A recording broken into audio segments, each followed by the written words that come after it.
can remember the first time I walked into the old Mary Bird Perkins and feeling like I shouldn't be there, because I felt like, why did I get this so young?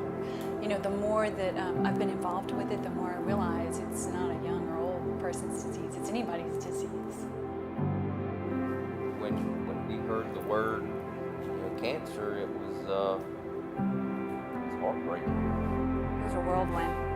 There's nothing that can prepare you for. At first, I didn't have the confidence. I didn't know that my body would survive it. I think that was kind of my biggest fear was, am I going to come out the other end a healthy person? When this happens to you, it really puts a detour in your life, and all the dreams and aspirations that you have, all the visions you have of what your life was supposed to be like are instantly altered.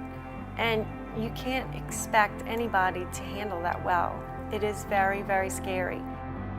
One of the hardest parts is telling somebody that they have cancer. And when we tell them, you see the patients go to such a depth that you would hope no one would have to experience. But at the same time, you become their strength. And so they know, they look in your eyes and they know that you're really worried. And I just turn to them and say, it's going to be okay. We're going to make everything okay. You certainly feel for them and have created a friendship and a bond and a care for them. Once you've been through the treatment of breast cancer, you're never the same. You're a new person, but how you deal with that is critical.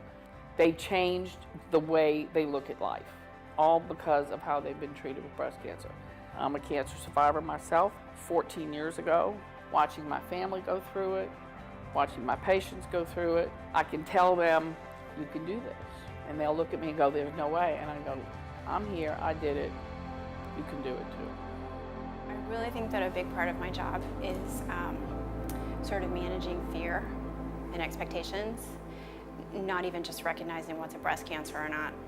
One of the things that we try to do is sort of ground them in the next step. So many women don't think of themselves.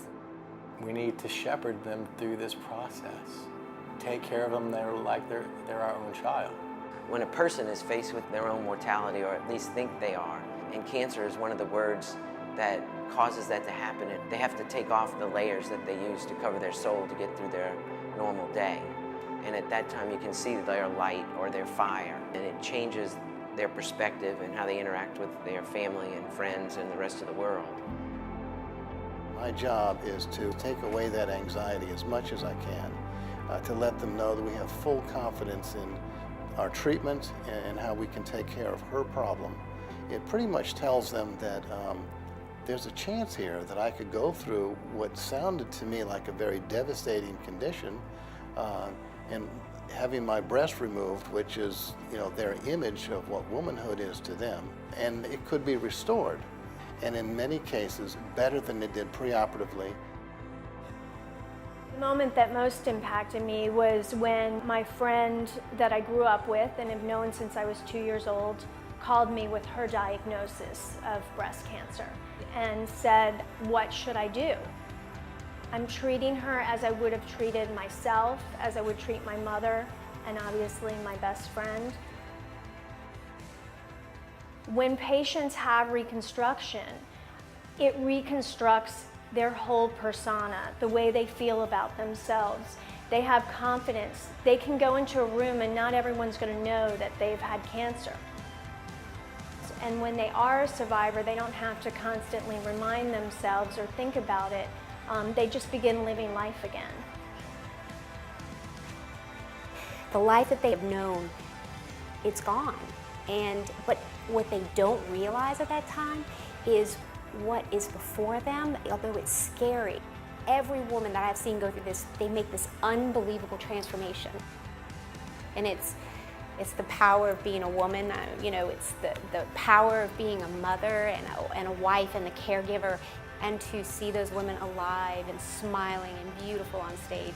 This is not a death sentence. This is not the end by any means. You don't think you can handle something, and then when it's given to you, you find this courage deep down within that you never knew you had. It puts life in perspective. When a patient is in my office, they don't really understand the team approach that occurs to get a patient through cancer treatment.